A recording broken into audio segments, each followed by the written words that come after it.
Welcome back to General's Retreat.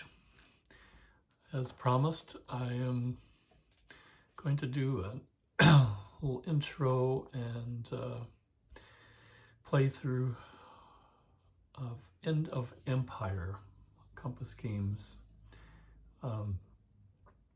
This is a interesting game in that it covers not just the Revolutionary War, which you would expect, but the wars leading up to that in this time period and part of the world, of course, eastern part of North America, from 1744 to 1782. So it includes King George's War, the 7 Years' War, or otherwise known as French and Indian War.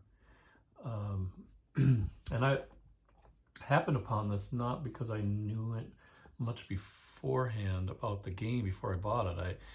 As often happens for me, I either catch something on a video somebody made or a comment somebody made on Facebook or online, other places, in blogs, or in this case, I saw it up for sale on the Facebook consim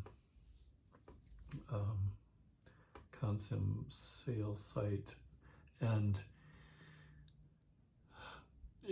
it just struck me as something that I didn't have on hand. I had 1776 a long time ago, the Avalon Hill version of the Revolutionary War. I've got the GMT games that cover particular battles, Saratoga and Brandywine, etc., on that series, which are fun and easy to play, but nothing in a campaign style like this, and a much larger scope. And so I was curious about it, and we had a very good price for what the person was selling, and took a chance. And this came up next on my randomizer that I have, and choosing, getting through a lot of games that are on my shelf. I still play games at the same time, just out of choice if I'm in the mood for something particular. But I'm having fun with getting through some games that I've been having difficulty pulling the trigger on for whatever reason, and it just forces me to commit to it and follow through and see what the game has to offer. So this is End of Empire. As far as components are concerned, they're pretty good. I'm not familiar with the original edition of this game, or whether it was a box game or a magazine type game. I don't know the history of it. These components are pretty good as far as compass goes. The map is very glossy, hyper glossy material, so even if you don't put plexi on this map, you're still going to get glare. But as most of us do, we use plexiglass, and that's how I'm setting up this particular scenario run through that I'll do in my next video. Is the invasion of Canada. It's only 6 turns long, but it'll give you an idea of what the gameplay is like.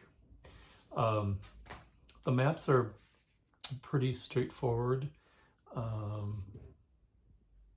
It's not the most artistic map you're ever going to see, but it's highly functional, and it's very easy to distinguish the hexes from one another, and what kind of terrain there is. The basic types of terrain as you're moving through the game, you have the civilized, what they call civilized American. They have the rough terrain, American rough terrain. You've got wilderness, this green foresty looking hex, mountainous terrain which you cannot pass through. These are prohibited as far as movement. And then there's some neutral French hexes, the very light colored hexes here. Of course, rivers, towns, supply areas you can see here with the little crates and barrels. Those are supply hexes. Of course, ports are the anchors. There's sea areas which come into play in the larger scenarios and campaigns as far as controlling ports and being able to supply through ports, and as well as transport units from one area to another very quickly. One thing I noted that I asked about on BGG, I haven't had an answer yet, and that is what they call, if I can grab, I'm going to grab the player's aid card, what they call here the Tory civilized, and that is that kind of darker tan, goldish, I guess that would be gold, with the straight lines. And the only hex I found in both maps is right here in Halifax. As you can see, the color and the straight lines, implying civilized hex, meaning fields and whatnot. It's been developed. It's kind of nice that they offer the two combat results tables right on the chart or on the maps. They're holding boxes for when your armies get very big, because there are no stacking limitations in this game. You could have your entire stack of counters in one area, because they're I can't remember the scale, whether it's 20-mile hexes or let's double check that quick.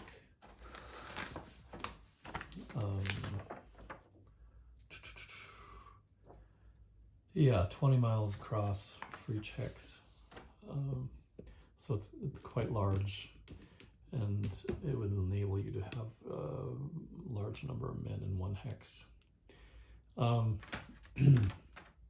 Lake areas which you can ferry across in certain cases, but it's actually easier to go along the lakes on the lake shore than it is in these wilderness, which is quite expensive to go through as far as movement points goes.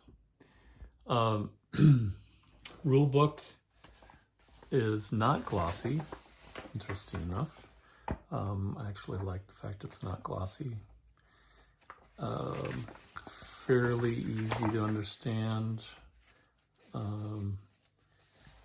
There are some concepts in here that you definitely have to reread a few times to grasp fully.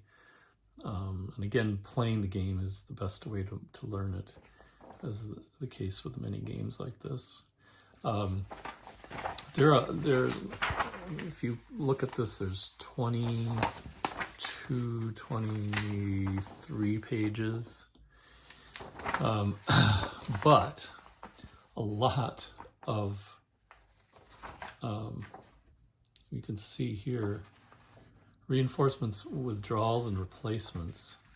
I mean, there's 1 page, and 2, and 3. There's 3 pages just on that. There's a lot of details as far as when units come in, where they go, where they start, sometimes replacing those units partway through.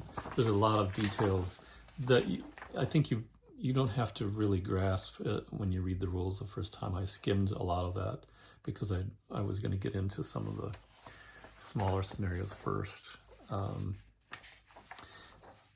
The biggest thing that you'll have to be clear about is initiative and command and control, and we'll get into that in a second.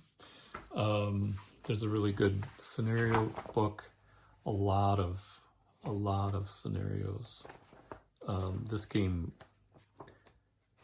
could last you a long time if you really enjoy it. There's plenty here to play, a lot of different lengths. One thing I should mention too, as far as the map goes, the turn record chart is on the map, which is great. But it includes all the different years. So there's 4 different sets of years up here. And so as you're progressing along the turns in the summer and fall, spring, winter, and spring turns, you'll pay attention to what particular year it is, which corresponds to the particular scenario you're playing or campaign. So that's kind of nice. Player's aids. There's 2 of them. Pretty nice. Linear combat, ambush combat, fleet availability. There's 2 different sets of Indian recruitment, and they go into detail. Let's pull back a little bit. Go into detail about how that happens, or the specific tribes that are available when you have agents. I won't go into all the agent roles. But this top one is for the American Revolution, and the bottom one is for the King George's War and French and Indian. It's played a little bit differently because of the loyalty of the tribes to the different factions are different for each of those periods. The other player's aid card is Train, and what I really like, this is excellent. We'll get to the counters in a second, but the counters have so much information on them, and instead of going to the rule book to remind yourself about something specifics about certain numbers, they lay this out beautifully on the player's aid chart. I've seen this in some games before, but this is as good as I think it gets. And I think they had to do this because of the detail they have on each counter. One of the things that the designer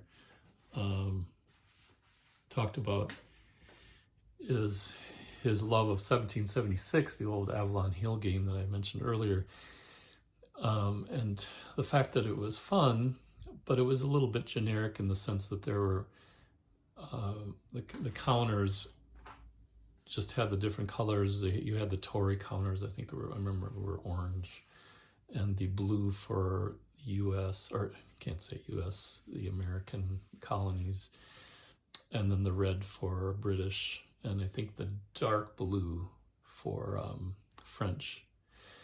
I think they might have had Indian counters too in that. I'd have to check. It's been a long time since I played that.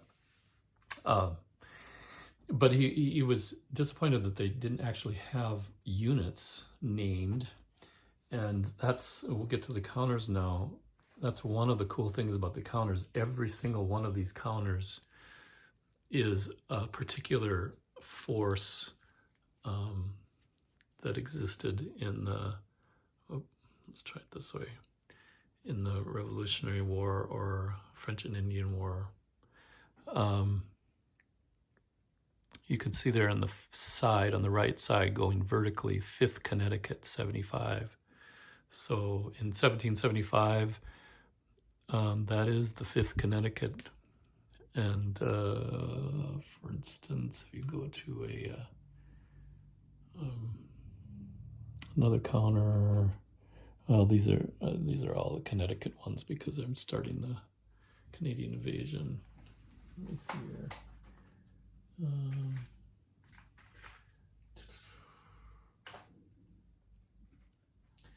I'm not going to grab another one, but you get the idea.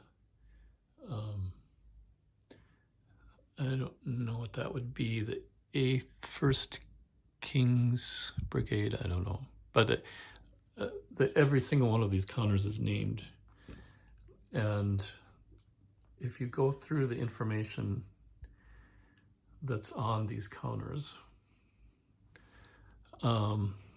there's some obvious things and then some that aren't maybe so obvious. The bottom left is the combat factor, so this is worth 8. The bottom right is the movement factor, number of movement points, and 20 may seem like a lot, but with 20-mile hexes and the fact that once you hit wilderness areas, there are 5 points for every one of these, and it's over 2 months' time, so they're not necessarily moving that fast.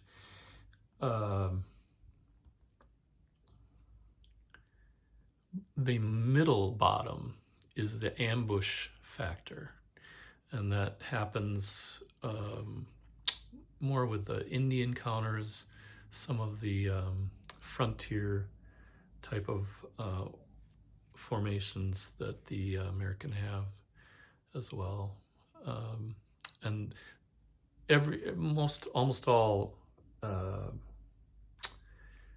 counters have that ambush factor, but unless you have a plus in front of it, you can't attack in an ambush. You can only defend. So this particular unit can defend with 1 factor, but he can't ambush any other army. Then if you go on the far right, vertically on the side, that of course we talked about was the name of the unit. And then you have on the other side, the 4 is the number of steps this counter has. So yes, you can surmise that if this has 4 steps, that means there's another counter that will be substituting for that. If you got it down to 2 steps. So there's a 4-step, you flip, there's 3 steps, and then another counter will come in and replace this one with 2 steps and then the last step. Many of the counters only have 2, and then you flip it and then they're gone after that. The top, switch counter since I dropped the other one. The top, this is crucial, and it's actually the way that I organize the counters in my trays. Top left is the turn that the unit will enter and the hex that it enters. This one is underlined, which means it's in the Canadian invasion scenario. So this actually, since the scenario starts on turn 2, this starts set up at 2520. And then the far right top, it says sub 5. That means on the 5th turn, this counter is going to disappear, and there may be a counter that will be substituted for it coming in. So the counters are very well done, a lot of information. If you have trouble with smaller counters, that may be an issue, but setting up isn't so bad because you can get the counter to where you can see it, get it in the spot, and then you don't have to think about that once you start playing. And then I think you can see pretty well the most important things, which is the bottom row, and those are a bit larger, so that's not so bad. I do want to say this as far as components go and Compass Games and their support, and many of you have experienced this before, but when I bought this, it was unpunched. It wasn't in shrink, but it was unpunched, and I opened it up. Everything was very clean looking, and then I went online to check Errata and noticed there was some counter errata, which occasionally happens. But when I got into more details and started reading, I realized it wasn't something I'd just maybe change on 1 or 2 counters. This is the entire sheet of counter errata. And as you can see, that's a lot of counters to fix. And there are actually some counters that were not in the game that should have been there. So I wrote Compass Games, and I mean, it took maybe 3 days, and I had the replacement set of counters the ones that needed to be changed, not a full, because there's 4.5 counter sheets, I think, to this game. So I got a little half sheet that replaced the counters. I just threw the ones that were incorrect, and everything was good. So we got them punched. The best way to organize them, as far as I'm concerned, it seems the most logical, and that is by turn of entry. So if there's no turn of entry listed there as this one, this British unit, that means it starts the game and then hex.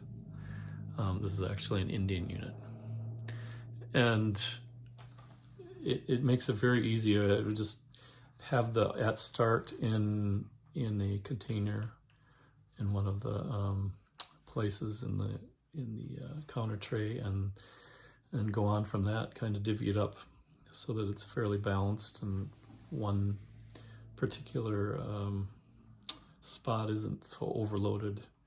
And then there are several scenarios, and they have their own marking on them, so you can keep those separated. As you can see, that top right, if that's showing up, yep, top right little corner wedge is a different scenario, so you keep those separated.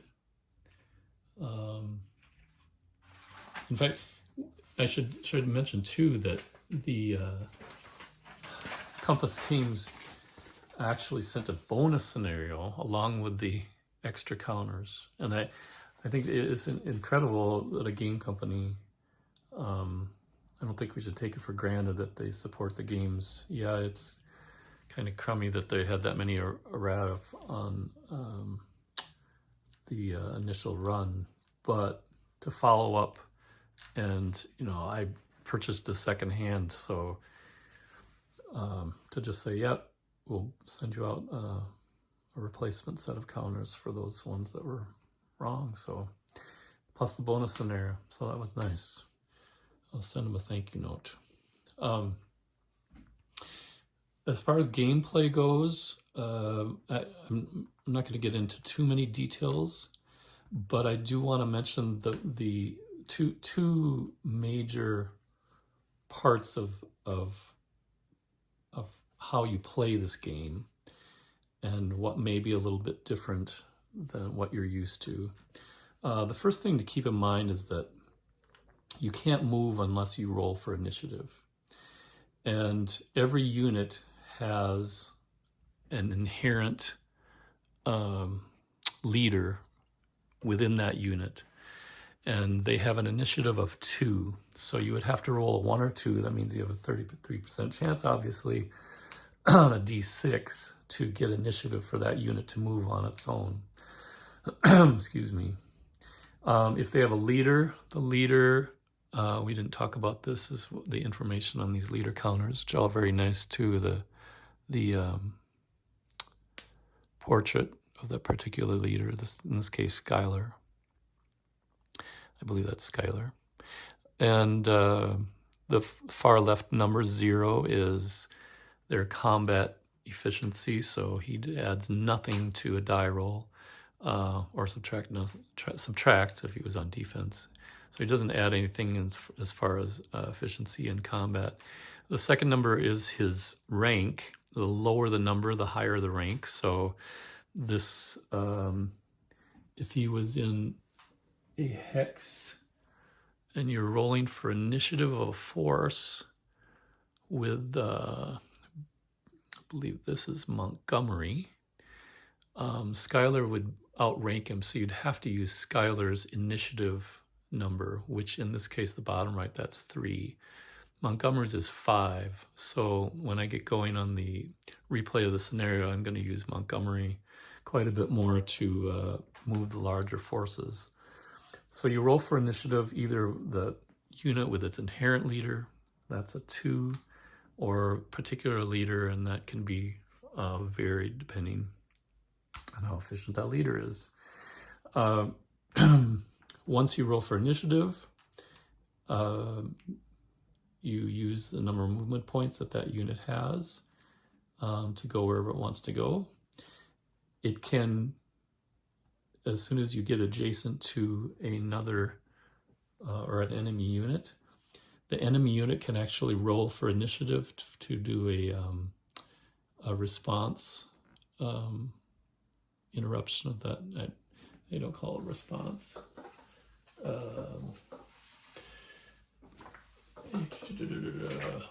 It's not response. Reaction movement. So if this was larger, he would obviously react to this force, but he could roll for initiative and try to react and move into this hex for combat. So they're moving along. They spend movement points. If you get into a hex with another unit, unless it's Indians, you would have combat. You can do that combat, and if, for instance, this unit is eliminated or retreated out, you could keep moving, but you'd have to roll for initiative again in order to continue moving. And the actual combat takes 5 movement points, or the rest of your movement points. Let's say he had 17, he used 17, he's moving in to fight this unit here. That would take all the rest of his movement points to do that. If he, say, you only used 7 movement points to get here, he goes in, attacks, that's another 5. And if he wins that battle, he can keep moving if he rolls for initiative and gets it. What's kind of cool is, as far as leaders, and this is a little bit different than, say, War and Peace, which is quite popular right now, and I played that and I love that game. But the leader does not have to stay with the unit. If you're in a hex, say, with these 2 units, let's try 3. Say 3 units, and he rolls for initiative, gets it. He doesn't even have to move out of that hex. These units can continue on moving on Skylar's initiative, and they could get to this point. This unit could stop. They could keep moving with some of the other units, and this one could stop. This one could, as long as you don't use more than your 20 allotted movement points, you can keep going and drop off units. You could even pick up units if he's moving with the force and he gets to here and they have enough movement points to go on. He could roll for initiative again and then continue on with you just can't use up more than the original movement points that unit started with. So that's pretty cool. It gives you some different possibilities when you have units scattered around and you have a leader, but maybe that leader has only 1 unit and you're trying to get together a little more powerful force. And so it's definitely something you have to keep in mind as you're playing this game. Let's see, initiative. There's one other thing that I couldn't think about having to do. Oh, initiative. One other I forgot. Let's say he has that unit there. He's moving along. He rolled for initiative. He got it. He gets to here. He has to roll for initiative again to pick up that unit and keep moving with it. But he does get 1 added to his 3 that he had initially. So now it would be 4. Now he's got 2/3 of a chance to get initiative and keep moving. If he fails, they're done. So the rule is there's only 1 failure for initiative. Once a unit or a leader fails the initiative, they're done for the turn and they can't do anything else. What's neat is a leader like Montgomery is 5 initiative. So he rolls for initiative, gets it. After that, every time he rolls for initiative, he's going to get it because it's going to be a 6, unless it's a winter turn. But we're not going to worry about that right now. What's also kind of cool about the combat is if you do a combat, let's try Montgomery since he actually is a better leader all the way around tactically too. Let's say you move into the hex and are doing a combat. They don't win. And if you can see the combat table, I'm not going to get into detail of combat too much right now, but it's pretty easy to follow. You just do simple odds, and then the number, you roll a dice with a couple of modifiers. There's not a lot of modifiers. Again, you think of War and Peace, there can be a lot of different modifiers that you have to look at before you roll that dice for combat. And this is basically it. The leader has a tactical rating that can affect combat. Artillery, if you have it. Fortress or fortification. U.S. powder shortage, that's very specific to Boston. And the U.S. reforms, which is basically the U.S. player has a disadvantage attacking and defending through a certain number of turns at the beginning of the Revolutionary War. So they're hamstrung in every battle that they do until they get to turn 11, then their defense is better, and turn 17, finally their offense gets better. But what's cool is you attack if you say you ended up with an AR. Let's see, and a lot of these ARs on the left hand part of the slash. And you had to retreat out of the hex, let's say. So he goes back to the hex. If you have enough movement points left, you can go back in and refight the battle. And the only issue is, again, rolling for initiative. That becomes key. So with this, he already had initial success, so now he's got +1. So initiative is automatic. So you can go back, refight the battle, and hopefully win this time. And the battles are pretty simple because you roll, and you may lose steps. If no one retreats, you do it again, and you re-roll until somebody is eliminated totally or somebody retreats out of the hex. I like that. It's not tons of detail. It's very, very easy to get going right away and thinking about strategy rather than all the little details of combat. Because at this scale, I think that's all it needs in a game like this. So I think that's it. It's not all the details. The biggest thing is initiative, and how that affects movement and how flexible it can be in terms of movement and strategy. And then the combat, which is fairly simple. Excuse me.